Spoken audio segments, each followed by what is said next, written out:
Ok, você viu aqui na janela pessoa que nós sempre fizemos referência em alguns momentos, né, aos controllers, né, principalmente ao pessoa controller, que é quem está realizando a maioria dos controles aqui, tá? O que nós vamos fazer agora é voltar a nossa atenção para os controllers no lado do cliente, né? Lá no servidor nós temos um controller base e temos os outros controllers herdando dele. Aqui ocorre a mesma coisa, né? Se eu segurar o Ctrl e clicar em pessoa controller,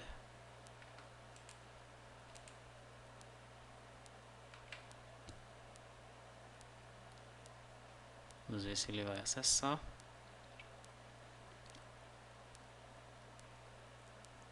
Não foi, então vamos por aqui. Pessoa controller, pronto. Você observa que ele herda de T-controller, tá? Então nessa videoaula nós vamos concentrar as nossas explicações, nosso estudo nesse T-controller aqui, tá? Eu vou abrir então o controller, né, e unit de controller base do cliente, tá? E aqui eu tenho vários métodos, olha. Eu tenho aqui primeiramente a classe, né, classe T-controller. Eu tenho várias funções, né, vários métodos de classe para que eu possa chamar diretamente. tcontroller.montaparâmetros, tcontroller.rl formatado, né? Eu não preciso aí ficar instanciando essa classe tcontroller para isso, para utilizar os seus métodos, tá? Então vou ter aqui o montaparâmetros, vou ter a URL formatada, vou ter 3 métodos de exclusão aí, né? Os métodos eles estão sobrecarregados. Eu vou utilizar em determinados momentos, né? 3 métodos de consulta, o get é para eu consultar, né? O post é para eu atualizar, o put para inserir. E esses aí são os 4 métodos básicos, né, que nós temos: excluir, consultar, alterar e incluir, tá? Daí eu tenho um get dataset e um set dataset. Tem os métodos que vão me retornar o objeto VO, né, com base no ID, em determinado campo e seu valor, ou em determinado filtro. Tem um método para realizar o download de um arquivo. Tenho aqui uma seção, que vai me retornar também aí uma seção usuário. Tenho esse método de tctx, né, tem um popula grid, que vai popular através de uma resposta que retornou do servidor, né, um tstring stream. E tem um popula grid que ele vai popular a grid com base nesse tstring stream, mas eu também recebo um parâmetro se é para limpar ou não o dataset, tá? Muito bem. Então vamos nós aqui, ó. Primeiramente eu tenho uma região excluir. O que ocorre nessa região excluir? Eu tenho aqui, ó, o método delete, passando aí o método e os seus parâmetros, né? Depois eu tenho o delete com o nome da classe, o método e seus parâmetros, e finalmente eu tenho o delete aí totalmente implementado, né? Veja que um vai chamando o outro, tá? Eu recebo o delete com os parâmetros, daí ele chama o delete que recebe o método e os parâmetros. Esse delete que recebe o método e os parâmetros, eles já chamam um outro delete que recebe o método e os parâmetros, mas também o nome da classe, que é esse aqui. Finalmente é esse método aqui, né? O que é que ele vai fazer então?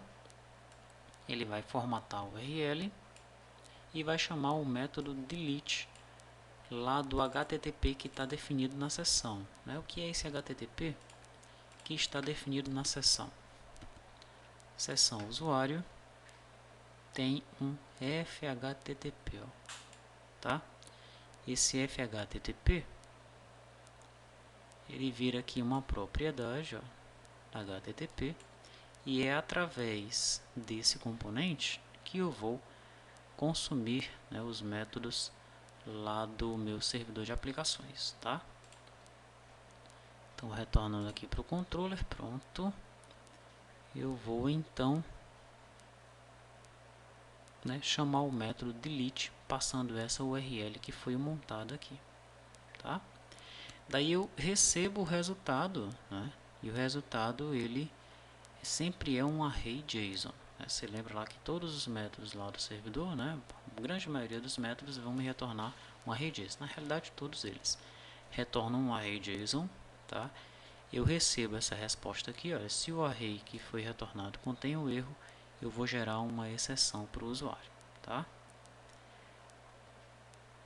Depois eu tenho aqui o consultar, né? O consultar do mesmo jeito eu tenho aqui o método sobrecarregado 3 vezes, um vai chamando o outro, né?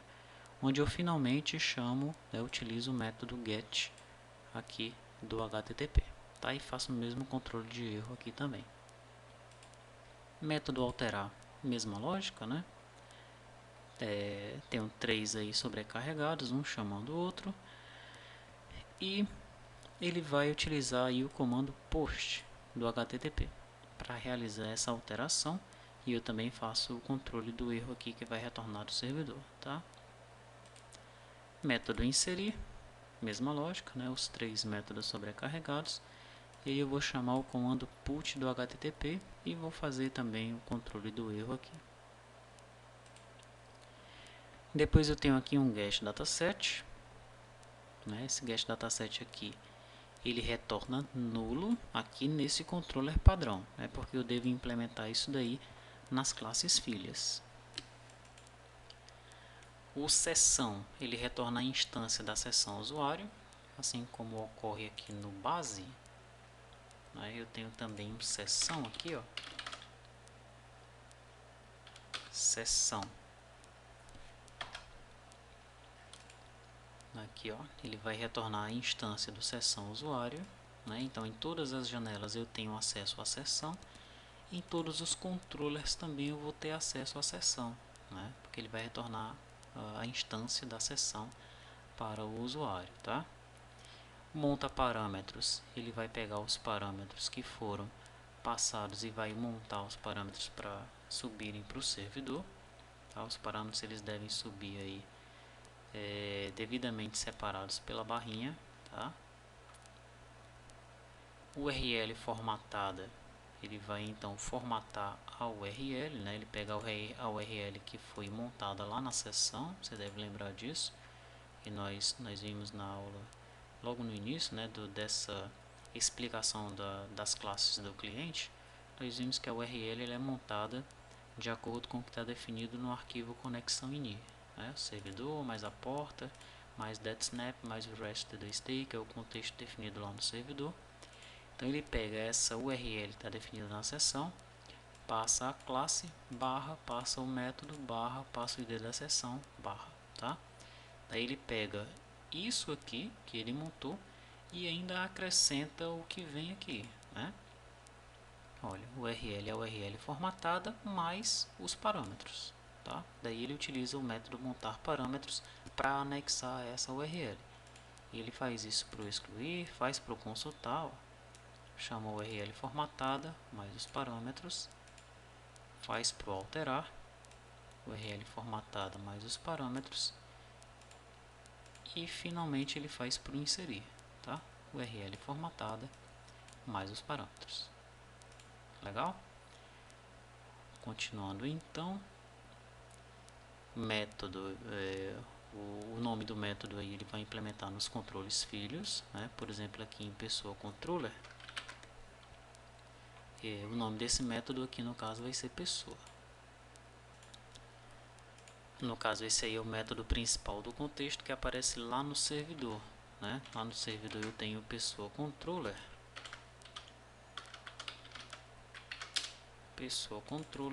e o método principal aqui do contexto é exatamente pessoa, tá? Que ele é o método que nós utilizamos para consulta, né? Daí quando eu vou inserir, eu acrescento o accept, né, antes desse método principal, né? Eu chamei de pessoa. Quando eu vou alterar, eu acrescento o update. Quando eu vou excluir, eu acrescento o cancel, tá? Então eu tenho que saber qual é, né, o método do contexto aí. No caso do pessoa controller, é pessoa, tá? Retornando aqui para o controller, esse método aí, como nós já vimos, ele deve ser implementado nos controllers filhos, né? Daí eu tenho o popula grid, né? Eu passo aqui um objeto, ele esse tstring stream é a resposta que veio do servidor, e aqui eu pergunto se é para limpar o dataset ou não. Então, via RTTI, né, ele vai popular a grid que está vinculada a esse controller. No caso aqui de UPessoa, no onCreate aqui, ó, e na infraestrutura dessa classe, dessa janela, né, objeto controller é o tPessoa controller, tá? Ele já sabe então que o pessoa controller é quem vai fazer todo o controle aqui dessa janela. Nesse momento então aqui em controller ele vai popular a grid que está vinculada ao pessoa controller, tá? Que no caso é a grid que pertence à janela pessoa, né? Ele vai varrer então aqui todos os dados do VO que foi retornado, né? Do objeto que foi retornado, tá? E vai popular a grid de acordo com isso, tá certo? Depois eu tenho o popula grid apenas recebendo o retorno, tá? E se eu chamar apenas ele recebendo o retorno, eu já seto como padrão que é para ele limpar a grid, tá? Senão eu posso chamar esse aqui diretamente e aí eu passo um false aqui para limpar a grid, não, para limpar o dataset, né? O padrão é sempre limpar o dataset, ok? Mas se eu não quiser limpar o dataset, se eu quiser aqui realizar uma consulta popular grid e permanecer os dados que estão lá, eu passo um false diretamente, ok? Perfeito. Daqui eu tenho o método que retorna o VO, né? E aí via RTTI eu vou retornar os dados do VO, né? Procura aí o método construtor da classe, tá? Se tiver encontrado o método construtor da classe, eu retorno e eu invoco o método, né, que vai retornar o meu VO, tá? Tem um outro aqui que retorna um VO. Esse que nós acabamos de ver, ele vai retornar um VO baseado no ID, né, no ID. Esse método que também retorna o VO vai retornar o VO baseado num campo e num valor, né? Por exemplo, nome igual a Albert. Ele vai retornar os VOs, né, ou um VO baseado nesse valor aí, tá? Apenas um VO, ok? O retorno aqui é o objeto, tá? O objeto, ok? E eu tenho um terceiro, né, que ele retorna também um objeto agora baseado num filtro, tá? Tudo via RTTI, né? O método download arquivo, para que ele serve?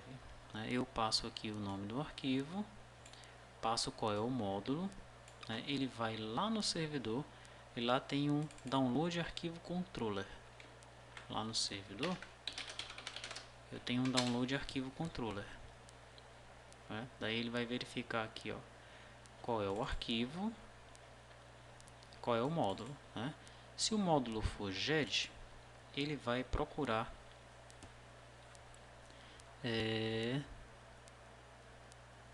aqui ele nem menciona qual é a pasta, né? String replace arquivo, ele substitui aqui o pipe pela barrinha, né? E ele já carrega aqui o arquivo, tá? Se o módulo for produto, aí sim ele está procurando dentro de arquivos, imagens, produtos. Se o módulo for empresa, arquivos, imagens, empresas. Se for SPED, arquivos, SPED. Se for Sintegra, arquivos, Sintegra.